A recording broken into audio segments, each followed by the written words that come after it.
La caída de Tenochtitlan fue quizás el más representativo de los episodios que originó la conquista en América.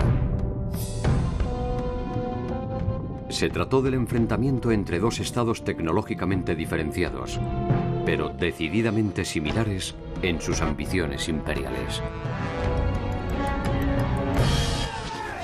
El célebre sitio de la ciudad fue en realidad el previsible desenlace de una historia que desató ingenio, coraje, venganzas, encuentros y traiciones. ¿Cómo se produjo la caída de la ciudad más bella de América?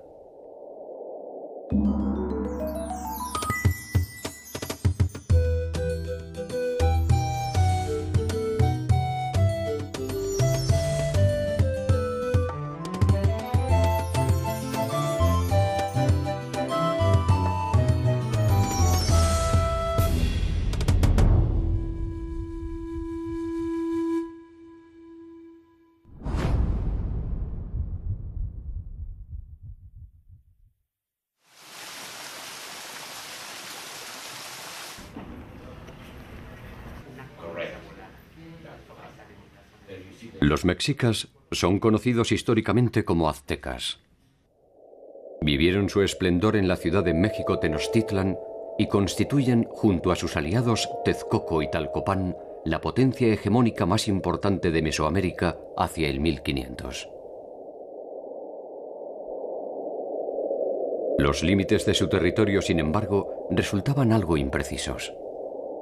Nosotros estamos un poco acostumbrados a que si una nación domina a otra o un señor es dueño de un territorio, tiene un territorio continuo, ¿no?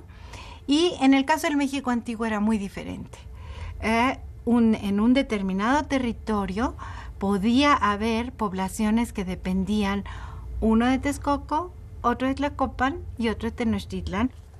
Esta triple alianza fue, digamos, para los pueblos sometidos una amenaza constante. Constantemente también ellos trataban de rebelarse. Sabemos que en un extremo llegaron a Veracruz, del otro lado también tenemos poblaciones, Oaxaca, Guerrero y todo el centro de México, ¿no? Estaba muy dominada con excepción de la zona de Tlaxcala, que Tlaxcala aparece siempre como un señorío independiente que se rebela ante el control de los mexicas, pero que los mexicas los tienen cercados.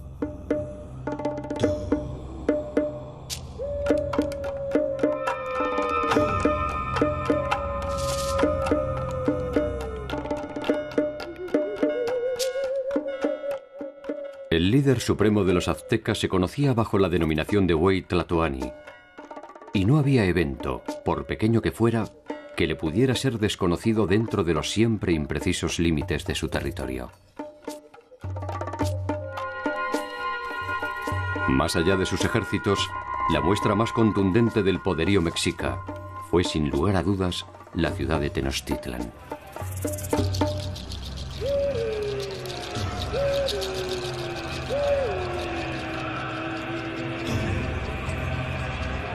La ciudad fue totalmente destruida. El lago que la circundaba desapareció bajo la impronta del invasor. Sobreviven sus habitantes, pero refundados en siglos de nuevas influencias. Imaginarla bajo la actual Ciudad de México exige un ejercicio que en principio invita a pensarla en silencio.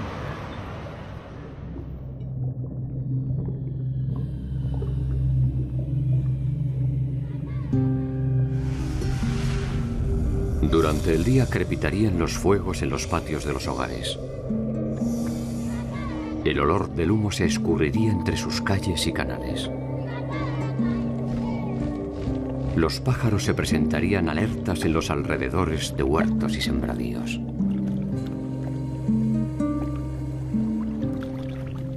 Decenas de miles de canoas saludarían el inicio del día para concentrarse poco a poco en la zona del mercado.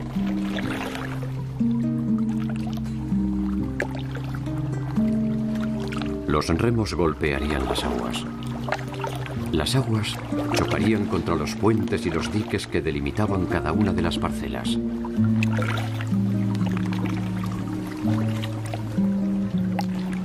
El mercado de Tlatelolco se erizaría de demandas y ofertas en su maroma de intercambios.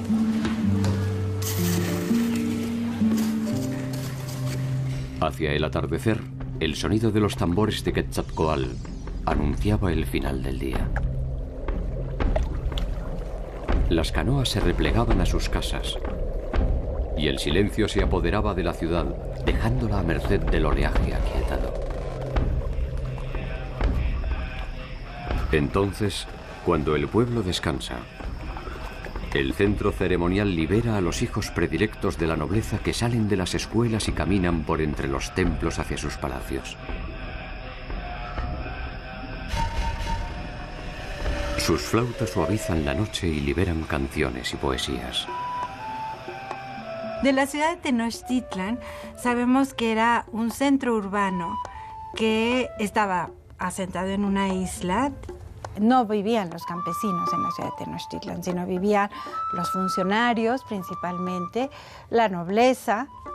Entonces era un centro urbano con sus calles bien delimitadas, su alumbrado y la prohibición de circular en las noches.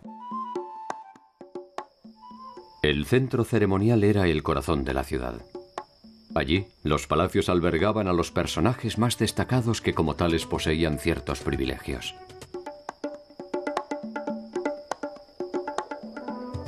La nobleza tenía toda esta serie de privilegios de poder circular por todos los espacios sin grandes limitaciones, pero el pueblo común sí tenía estas restricciones. La noche era una de estas restricciones. La prohibición de circular era atentamente vigilada y perseguía el mantenimiento de un orden social estricto.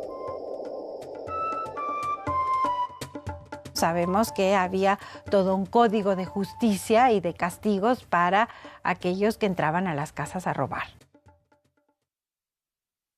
Tenochtitlan era la capital del orden cósmico, arquitectónico, productivo y social. Las leyes establecían rigurosamente premios y castigos y, como en toda sociedad compleja, las normas no son otra cosa que una expresión del deseo.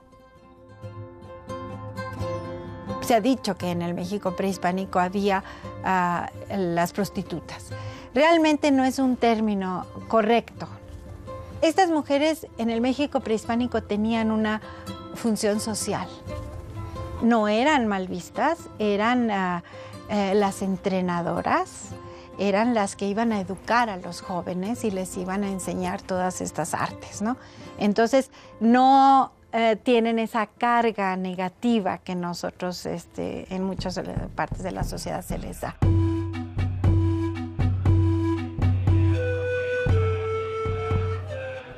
La entrada al centro ceremonial para la gente común solo era posible en ciertas ceremonias en rituales que compartía el conjunto de la población.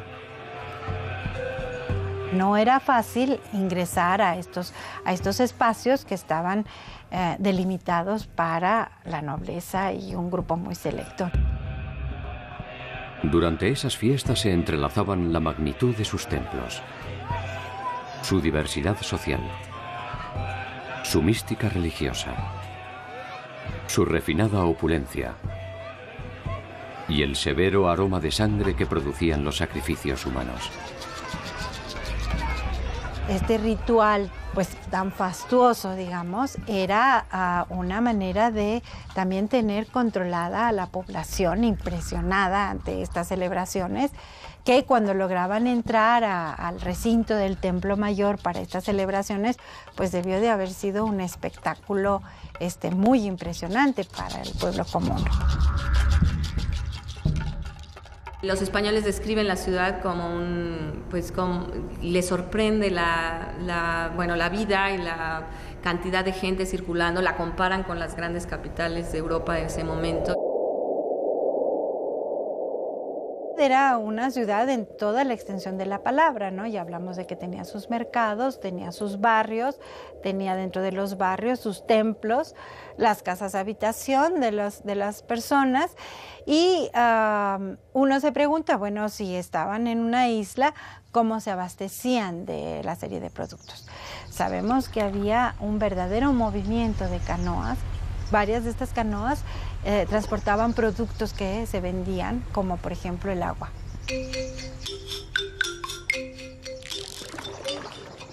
Más de 200.000 personas vivían en Tenochtitlan, y el complejo entramado de sus necesidades produjo una de las más memorables invenciones de los pueblos nahuas: la chinampa. La chinampa era un sistema intensivo de siembra que se realizaba sobre una plataforma flotante para obtener espacios para el cultivo allí donde no los había. La chinampas es un tipo de adaptación muy local a condiciones específicas muy particulares. La chinampa lo que permite es un método para ganarle tierra al lago. El lago, según la descripción de los españoles, no llegaba más arriba del medio muslo metido, aunque había grandes capas de lodo inferior.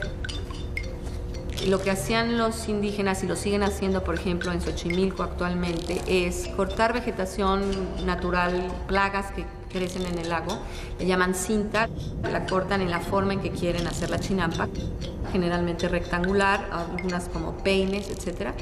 Y después le van con un cucharón de madera, cogen fango del fondo del lago y se la acumulan arriba de esta capa de vegetación muy enredada que crece naturalmente en el lago. Luego le ponen otra capa de vegetación, otra capa de lodo, otra capa de vegetación, otra capa de lodo, hasta que llegan a tener una profundidad suficiente que el colchón que están haciendo de vegetación y lodo sobrepasa el nivel del lago. Y lo que tendrían es un colchón de material orgánico en putrefacción, húmedo, que no necesita riego porque todo lo adquiere por porosidad, donde las plantas serían sembradas en la parte superior.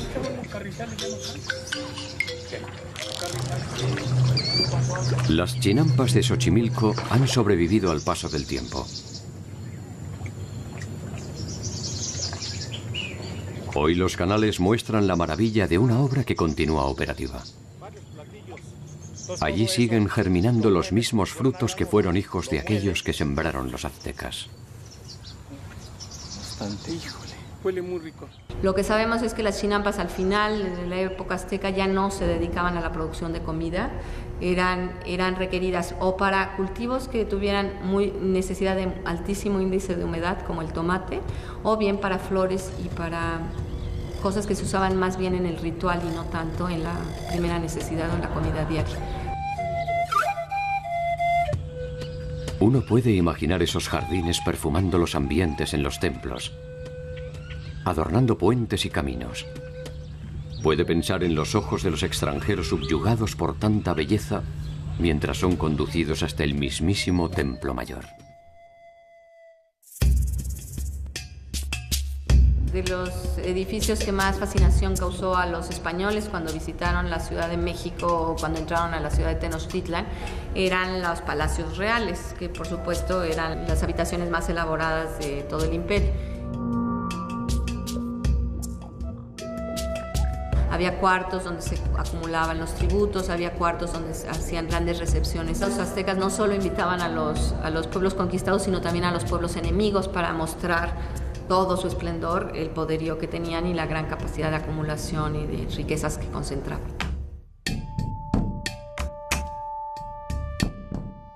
La ostentación nunca es muda y la codicia nunca es sorda. 25 años después del arribo de los españoles, en 1517, Hernández de Córdoba encabeza una serie de intentos de desembarco que son repelidos sistemáticamente por champotones y huastecas. Le llevará 2 años a las fuerzas españolas avanzar a pie firme. Hernando de Cortés desembarca en las cercanías del actual puerto de Veracruz con un ejército de 600 hombres en abril del año 1519.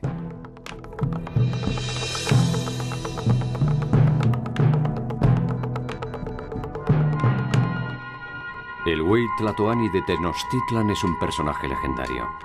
Moctezuma Xoyocotzin, o simplemente Moctezuma II.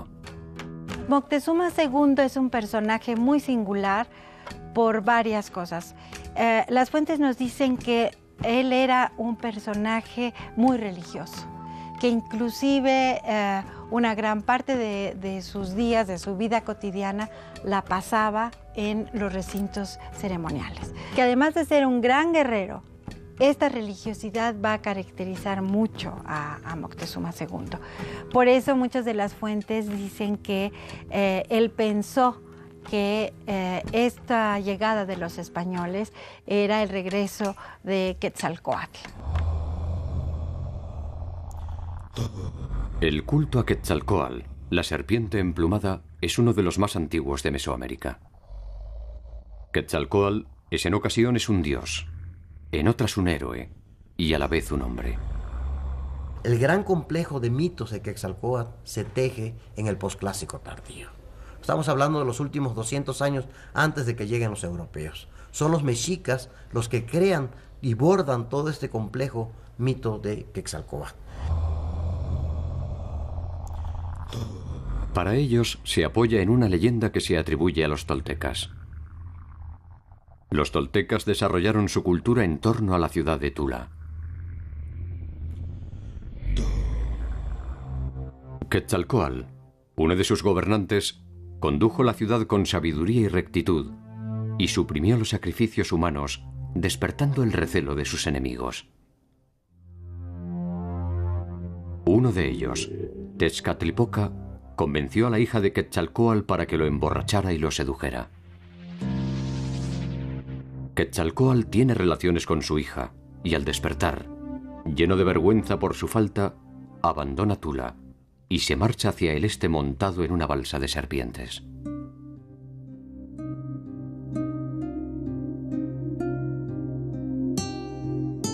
Los conquistadores regresan por el mar, por el este, y los indígenas tienen una primera duda acerca si no es Quetzalcóatl regresando para ver lo que ha pasado.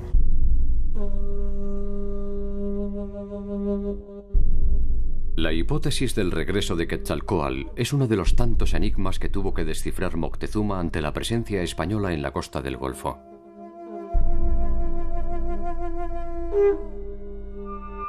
Moctezuma es uno de los personajes más controvertidos y complejos de la historia de los mexicas.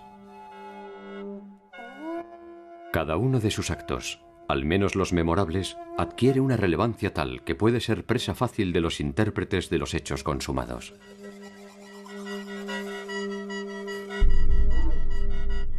Convivieron en él con suerte variable el sabio, el estratega, el místico, el guerrero y trágicamente el hombre.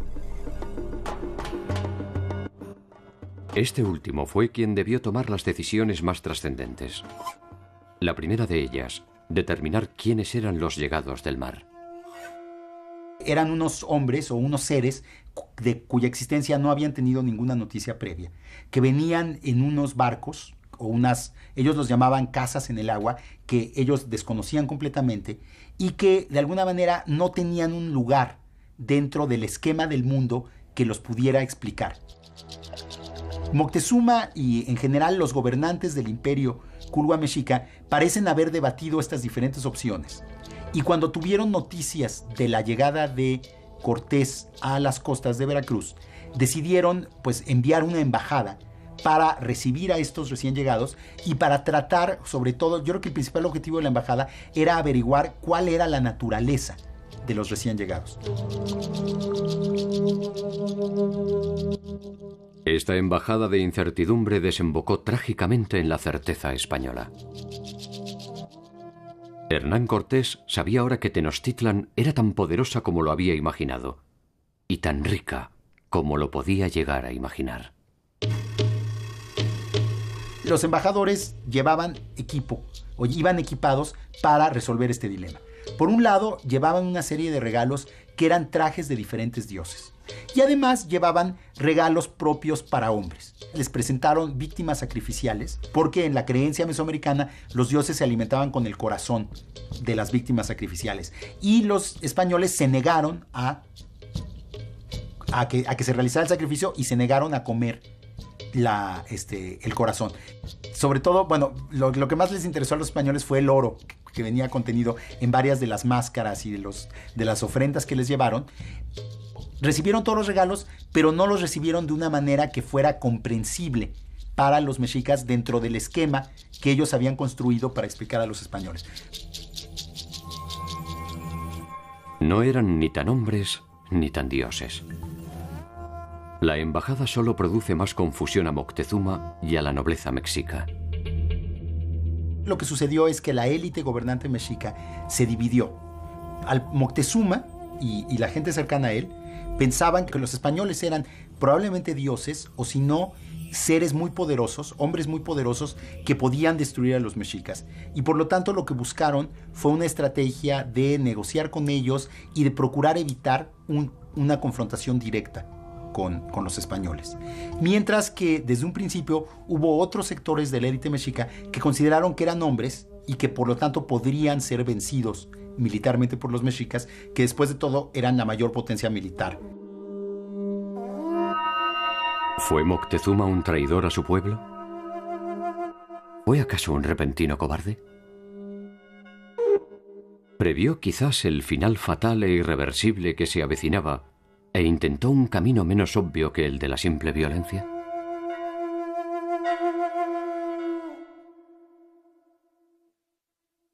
Los códices indianos escritos durante la conquista se han dado en llamar la visión de los vencidos.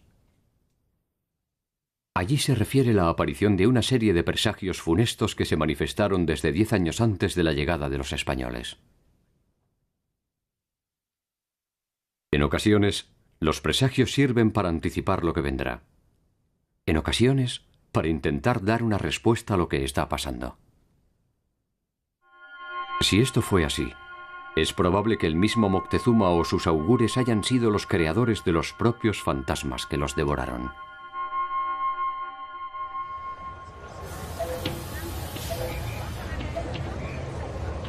Tenochtitlan ya no está.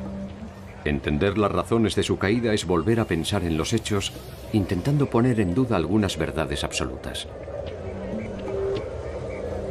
Una de ellas es la que sostiene que la ciudad fue derrotada de forma relativamente rápida, con una oposición relativamente leve por unos relativamente pocos españoles.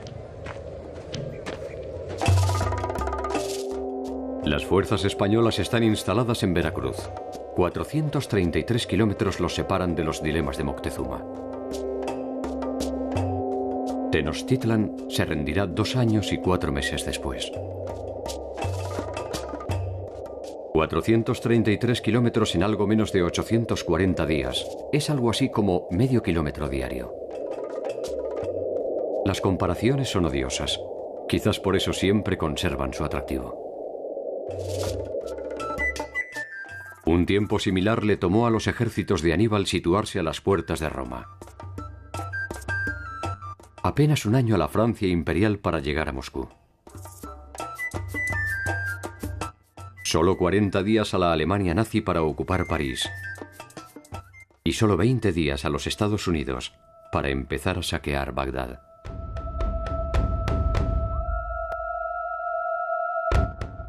Según refieren los cronistas españoles, el ejército que venció a los mexicas estaba compuesto por 200.000 tlaxcaltecas, 40.000 más entre los de Huecotchingo, Cholula y Chalco, 900 españoles, 80 caballos, más de 100 escópteros y ballesteros, 15 cañones y 13 bergantines.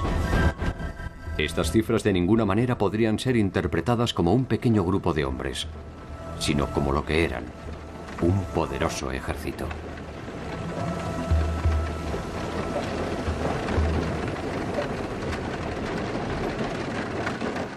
Champotones, huetcochingos y totonacas vivían sojuzgados por el poder de los mexicas. La llegada de los españoles se les presenta como una oportunidad para liberarse de Moctezuma y las cargas del tributo azteca. Cortés supo que ahí tenía una oportunidad político-militar clave, que era jugar entre las rivalidades que podían existir entre los diferentes grupos indígenas que había en Mesoamérica. La decisión tampoco resulta fácil para los pueblos sometidos. Pese al evidente poder de los españoles, someter a Moctezuma exigirá algo más que un conjunto de pueblos enojados. Una de las primeras decisiones que toma Cortés, asesorado por los Zempoaltecas, es dirigirse primero a Tlaxcala, porque le informan que los tlaxcaltecas son los principales enemigos de los mexicas y que con ellos puede establecer una alianza. Tlaxcala era una alianza de 4 señoríos, de 4 ciudades independientes que habían formado una confederación y que habían mantenido a lo largo de más de 100 años una guerra constante contra los mexicas y que nunca habían sido conquistados por los mexicas. Magiscacín, uno de los 4 señores principales de Tlaxcala, cree estar frente a una oportunidad decisiva. Una alianza con los españoles le permitiría acabar con los mexicas. Xicontencal el Joven, el más aguerrido de los príncipes tlaxcaltecas, descree de la condición divina de los españoles y entiende que, como a cualquier invasor, solo le cabe sentir el peso de las armas. Su posición se impone en el Consejo y se decide enfrentar a las tropas de Cortés. Cuando supieron que los españoles, acompañados por los zempoaltecas, venían hacia su tierra, lo que ellos decidieron fue enfrentarlos militarmente para ver qué tan fuertes eran, para ver si los podían vencer, y entonces, con bastante astucia, organizaron una guerra indirecta. Es decir, hicieron que los que atacaran a los españoles fueran vasallos suyos, otomíes, que hablaban una lengua diferente y que pertenecían a pueblos distintos, al mismo tiempo que ellos establecían contactos diplomáticos con los españoles. La victoria sobre Tlaxcala resultará decisiva para los planes de Cortés, tanto desde lo militar como desde lo simbólico. La batalla entre los otomíes y los españoles duró varios días. Fue una batalla muy fuerte. Y, de hecho, los españoles estaban a punto de ser derrotados por los indígenas, que eran mucho más y tenían mucho más fuerza que ellas. Y en la última noche de la batalla, desesperado, lo que Cortés decidió hacer fue atacar una ciudad que estaba relativamente cercana al campo de batalla durante la noche. En la tradición mesoamericana nunca se atacaba de noche y nunca se atacaba a una población civil sin ninguna advertencia previa. Entonces, al romper 2 de las reglas fundamentales de lo que era la guerra en Mesoamérica, lo que Cortés demostró es que los españoles eran capaces de una violencia militar tal que era imposible de alguna manera derrotarlos. La guerra no era como nosotros tenemos la guerra, de que llegan y acaban con todo. Había todo un protocolo previo para la guerra. Cada mañana, antes de iniciar un combate, una delegación tlaxcalteca se acercaba al cuartel general de los españoles para proveerles alimento y bebida. Magiscacín insiste en establecer una alianza. Xicontencal cree que la victoria todavía es posible. En los llanos de Tecoatzingo, los tlaxcaltecas libran una última y decisiva batalla. Francisco Cervantes de Salazar, en su Crónica de la Nueva España, se refiere al más grande ejército mesoamericano desplegado a campo abierto. Por venir pintados con vixaixaguas parecían demonios, traían grandes penachos que campeaban a maravilla, traían ondas, varas con aminto que pasaban una puerta. Era el arma que más temían los nuestros, lanzas, espadas de pedernal, arcos y flechas sin hierba. Nunca españoles vieron en campo tan hermoso ejército y tan grande después que las Indias se descubrieron, porque los mexicas nunca salieron a campo. Los señores tlaxcaltecas sin intermediarios pueden observar el desempeño de los españoles. Sus sólidas armaduras, sus armas de fuego, sus feroces perros y esas temibles bestias que montan y a las que dominan a su antojo. Hay bastante literatura acerca de que los indígenas, igual que se espantaban frente al tronido de los cañones y de los arcabuces, en un principio se espantaron mucho al ver a los animales que no conocían. Sobre todo cuando bajaban de estas bergantines a los puertos, los españoles subidos en sus caballos. En las descripciones que, por ejemplo, recibe Moctezuma hasta el centro de México de sus espías en la costa que ven a los primeros españoles, es que son seres que son uno solo, o sea, el conquistador y el caballo, y sí les tienen enorme miedo por su total desconocimiento de la naturaleza específica del caballo. Los perros de pelea, por ejemplo, son muy agresivos, habían sido entrenados para morder, y los indígenas les tienen gran pavor porque, bueno, eso sí es un arma muy efectiva cuando hay enfrentamientos entre españoles y indígenas. Los tlaxcaltecas no fueron un pueblo que se entregara cobardemente al extranjero en la primera ocasión, sino midieron la fuerza del extranjero y decidieron que el camino más racional para ellos, para lograr mantener su supervivencia política como pueblo, era aliarse con esta fuerza, y sobre todo vieron en los españoles la oportunidad de vencer a su enemigo histórico, que eran los mexicas. Cortés y su multitudinario ejército llegan hasta la ciudad de Cholula, aliada de Moctezuma. La ciudad consagrada a uno de los principales dioses mesoamericanos, Quetzalcóatl. Según cuentan los españoles, cuando llegaron a Cholula, les fueron avisados que iban a ser atacados a traición al día siguiente. Y entonces ellos decidieron atacar primero. Y entonces rodearon la plaza principal de Cholula junto a la pirámide de Quetzalcóatl y masacraron a todos los que estaban en la plaza en ese momento.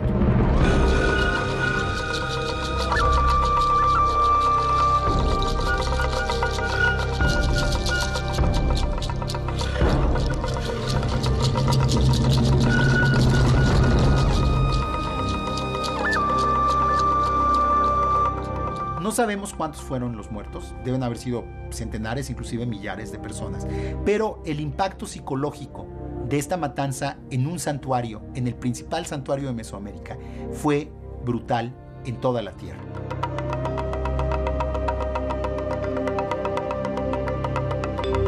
Finalmente, Cortés llegó a la Ciudad de México en noviembre de 1519 y ahí fue recibido formalmente por Moctezuma.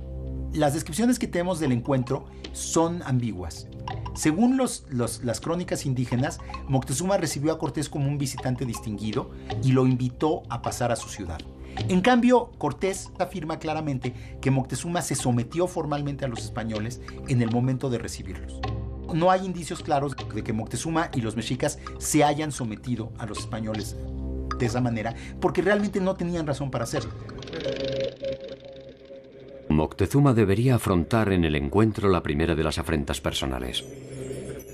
Su bella ciudad, sus puentes inexpugnables, se abren no solo para recibir a los españoles. Los españoles entraron a la Ciudad de México y entraron acompañados de estos otros indígenas que eran sus aliados, los cempaltecas y los tlaxcaltecas, lo cual, desde luego, para los mexicas fue una humillación terrible, porque era recibir en su propia ciudad a sus peores enemigos, los tlaxcaltecas, ¿no? Alojado con honores en el centro ceremonial de Tenochtitlan, Moctezuma no tardaría en recibir una segunda afrenta. Cortés lo confina como rehén en su propio palacio como garantía de su seguridad. Moctezuma acepta la decisión y de ahí en adelante será un huésped de honor en su propia casa. Las razones son todavía un enigma inexplicable. Quizás Moctezuma no hizo otra cosa que seguir el estricto orden que le indicaba la serie de presagios. Tal vez solo intentaba ganar tiempo para terminar con los españoles. Al tomar prisionero a Moctezuma, Cortés alteró de una manera que él no podía entender la relación de poder dentro de la élite mexica, porque paradójicamente debilitó al partido de Moctezuma, que era aquellos que querían la paz. Pero entonces hay que pensar en el papel que jugaba el Huetlatoani. Era un ser sagrado para el pueblo. Nadie podía tocar al Tlatoani. Inclusive no le podían ver directamente. había un descontrol de los indígenas de ver que Cortés lo tocaba y lo abrazaba y lo jaloneaba. Digo, ¿qué era eso, no? Entonces, realmente yo creo que el papel de Moctezuma fue muy difícil, ¿no? Fue un momento realmente pues dramático para él, ¿no? Y para toda la nobleza indígena. Lo que se creó fue una situación de parálisis o un impas político-militar entre los españoles y los mexicas. Por un lado, los españoles estaban en la Ciudad de México y ellos creían que habían logrado el sometimiento de los mexicas. Por el otro lado, los mexicas habían tenido que recibir a los españoles y estaban esperando la ocasión para ver cómo podían librarse de ellos.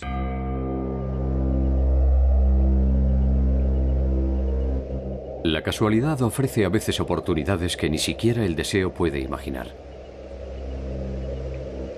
Los mexicas desean que Cortés abandone la ciudad y Cortés debe viajar con urgencia a Veracruz para resolver problemas de competencia con sus superiores. Uno de sus capitanes, Pedro de Alvarado, queda al mando durante su ausencia. Es la oportunidad de recuperar la ciudad. En mayo se iba a realizar una gran fiesta religiosa en honor a Tezcatlipoca y a Huitzilopochtli. Y entonces los mexicas decidieron hacer en esta fiesta una gran demostración de la fuerza de los mexicas. No en términos militares, pero en términos pues simbólicos, ¿no? Reunir a todos los jóvenes de la ciudad y demostrar el gran número que eran y su lealtad a sus dioses. Los tambores suenan en la cima de los templos. Los jóvenes ataviados inician sus cantos en honor a Huitzilopochtli y Tezcatlipoca. Alvarado, que había autorizado la celebración, comienza a temer que la fiesta no es más que una excusa para atacarlos y se adelanta. Ataca la Plaza Mayor y produce una nueva matanza. El impacto fue brutal, ¿no? Porque fue un ataque otra vez contra una población desarmada. Y fue un ataque pues que realmente debilitó seriamente a los mexicas porque mató a los jóvenes guerreros. Los mexicas en esa misma noche iniciaron un ataque contra los españoles y los siguientes 20, 30 días mantuvieron sitiados a los españoles en el palacio en una guerra constante. Pero al parecer Moctezuma salió a tratar de apaciguar al pueblo mexica. Pero obviamente pues, después de la matanza los mexicas ya no estaban dispuestos a escuchar a Moctezuma y Moctezuma había perdido cualquier autoridad política o moral sobre ellos y según las versiones españolas los propios mexicas le aventaron piedras a Moctezuma y lo mataron con las piedras. Otras versiones afirman que fueron los mismos españoles los que ultimaron a Huey Tlatoani. No hay tiempo siquiera para llorarlo. De nada vale que los españoles les entreguen el cuerpo de Moctezuma a los mexicas. La pompa o el escarnio pueden esperar. La figura de Moctezuma es una figura que yo a veces pienso que ha sido como injustamente tratado, ¿no? Porque algunas veces se ha dicho que fue cobarde, que se dejó dominar por los españoles, ¿no? Y yo creo que él tenía un conflicto muy fuerte por esta religiosidad. Y creo que otro punto que no hay que olvidar es que finalmente el resultado de la conquista, es decir, la destrucción de México Tenochtitlan y la dominación de los mexicas, le dio la razón a Moctezuma. Si Moctezuma pensaba que no era conveniente para los mexicas enfrentarse a los españoles porque los españoles los iban a derrotar, eso fue lo que sucedió. La hipótesis más sencilla es encerrar en un solo hombre la culpa de todo un pueblo. Moctezuma pudo ser un cobarde. Pero cabe también arriesgar que el ocaso de los mexicas o aztecas fue también producto de su propia naturaleza.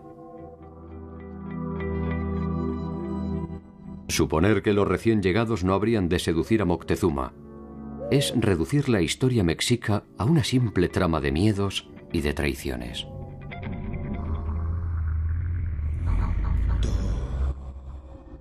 Cuando los mexicas erigieron Tenochtitlan, eran aún vasallos de otros señores.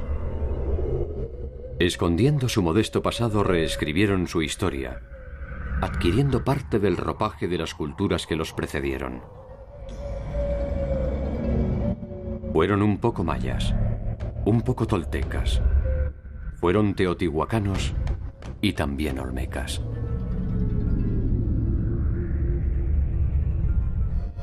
Moctezuma pudo también haber sido fiel a esta construcción colectiva.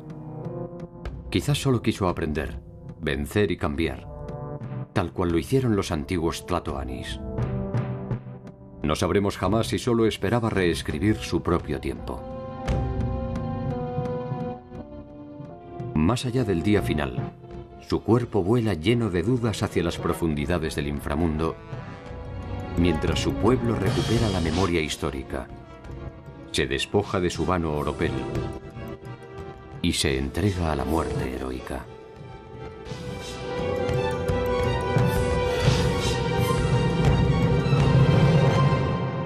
Por primera vez desde que se inició la invasión, los mexicas han recuperado la iniciativa y el control de la ciudad. Cortés retorna a Tenochtitlan sin saber lo que ha sucedido durante su ausencia. Al ver regresar a Cortés, los mexicas decidieron dejarlo pasar a la ciudad, porque pensaron que iba a ser más fácil derrotarlo con los demás españoles dentro de la ciudad que enfrentarse con él fuera de la ciudad. Entonces Cortés se pudo reunir con los españoles sitiados y después de unos días de batallas infructuosas, decidió que la única salida que tenían era huir de la Ciudad de México. Tenochtitlan era una fortaleza flotante conectada a la tierra por una serie de calzadas que hacían de puentes. Sobre ella, hoy se alza la imponente Ciudad de México. Los puentes que comunicaban el islote con la tierra firme han sido sepultados por otras calles. Una de ellas es la actual calzada de Tacuba, la ruta elegida por Cortés para huir de la ciudad. Que era la que salía de la ciudad de la Tenochtitlan hacia el oeste, hacia la tierra firme. Por ahí trataron de escapar los españoles. La Noche Triste, en la famosa repliegue de la Noche Triste, por ahí salieron y por ahí fueron perseguidos por los aztecas. Los españoles huyen en medio de la noche con una módica versión de su conquista. Apenas el oro que pueden cargar en sus alforjas. Muchos se hunden en los puentes, arrastrados por el peso del saqueo. Por primera vez los mexicas combaten en la noche. Su bautismo de fuego no puede ser más exitoso.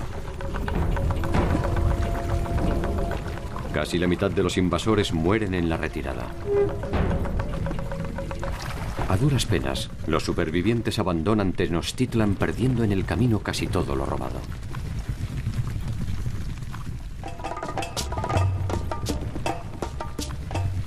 Es el primer triunfo de los mexicas y la primera derrota de los españoles.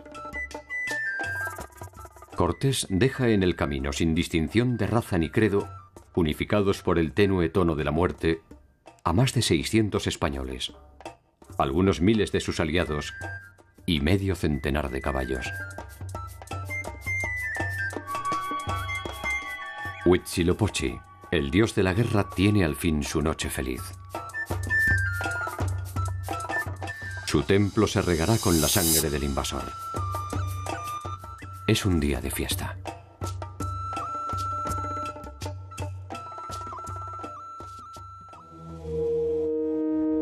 Tlaxcaltecas y españoles, hostigados por los mexicas, se repliegan hasta Tlaxcala, el único sitio que puede ofrecerles algo de seguridad ante el inicio del contraataque. La derrota de los españoles vuelve a sembrar las dudas en algunos líderes tlaxcaltecas. Y se dice en particular que Xicoténcatl, el joven, que era hijo del gran gobernante Xicoténcatl, que había sido el que había recibido a los españoles, se había aliado con ellos, defendió la idea de que debían tomar prisioneros a los españoles y entregárselos a los mexicas. Sin embargo, los tlaxcaltecas honran el pacto preexistente y dan albergue a los recién derrotados. Cortés, al enterarse de lo que había pasado, mandó ejecutar a Xicoténcatl el joven. Ese fue el fin del primero que puso en vilo el intento español en los llanos de Texcocingo. Aquel que nunca dudó de la condición humana de esos hombres, aquel que desde el primer momento supo que la única alternativa era expulsarlos.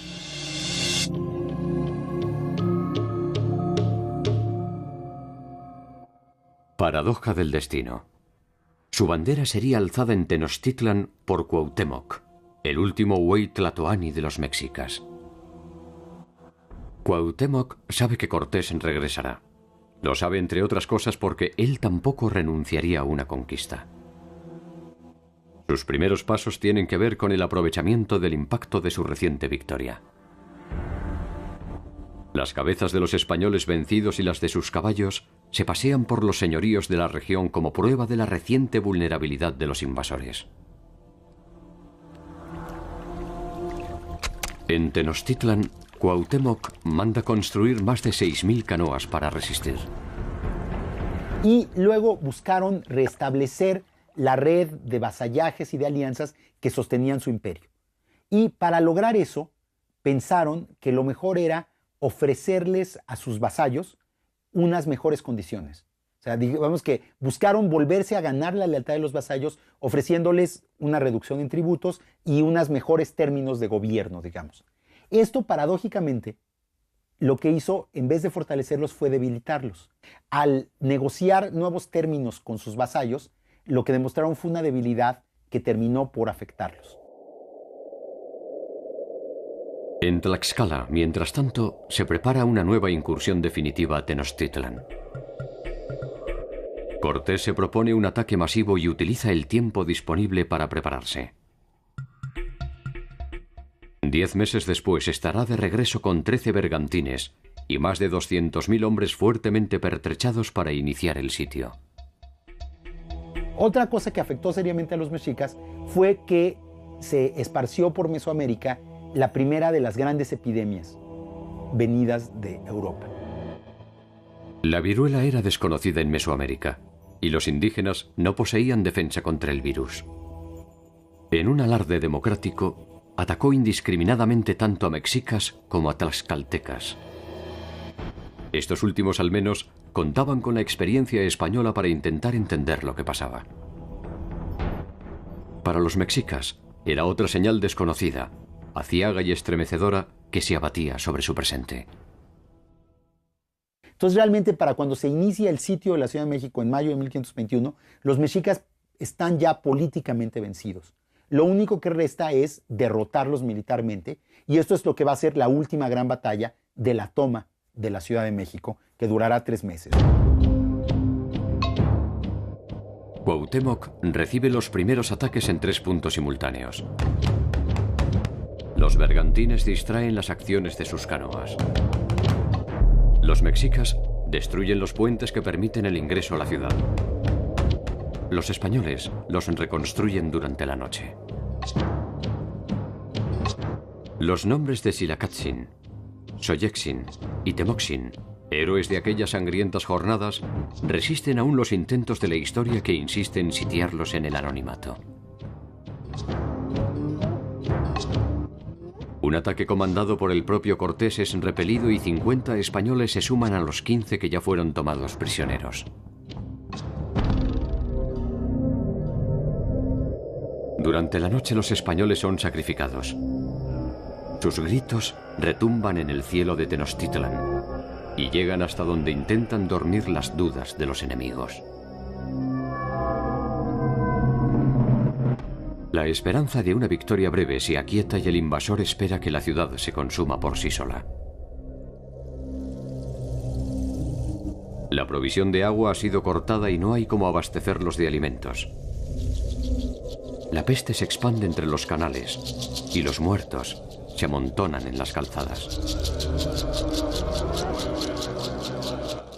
En uno de los numerosos ataques, Cuauhtémoc es sorprendido a bordo de una canoa y finalmente es atrapado. La resistencia cesa y los españoles y tlaxcaltecas disponen el saqueo de la ciudad.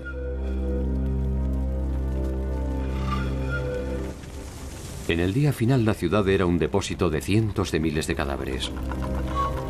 Hombres, mujeres, ancianos y niños que se negaron a entregarse y murieron en manos de sus históricos enemigos y de sus nobles exterminadores.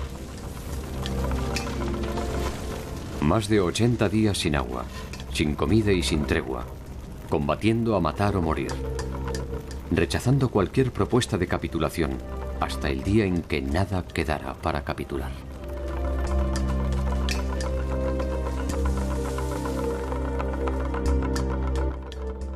En 1525, 4 años después de la derrota, después de torturas e intentos de manipulación, Cuauhtémoc es ejecutado. Con él se va el secreto del tesoro que perdieron los españoles en su huida. Ya no habrá más Huey Tlatoani, ni habrá más Tenochtitlan.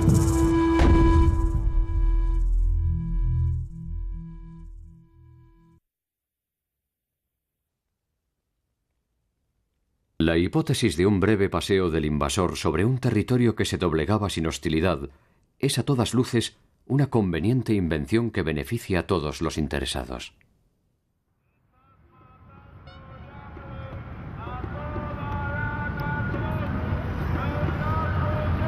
Por detrás de la espada, los cronistas terminaron su tarea reduciendo los hechos a una breve historia de corajes, intrigas, traiciones y daños colaterales.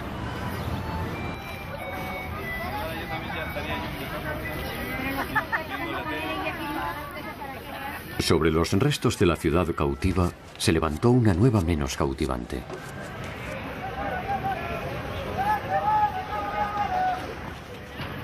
Lo que quiso ser arena del olvido volverá alguna vez a la orilla de la memoria para intentar ser una vez más, desde allí, el principio de una nueva peregrinación.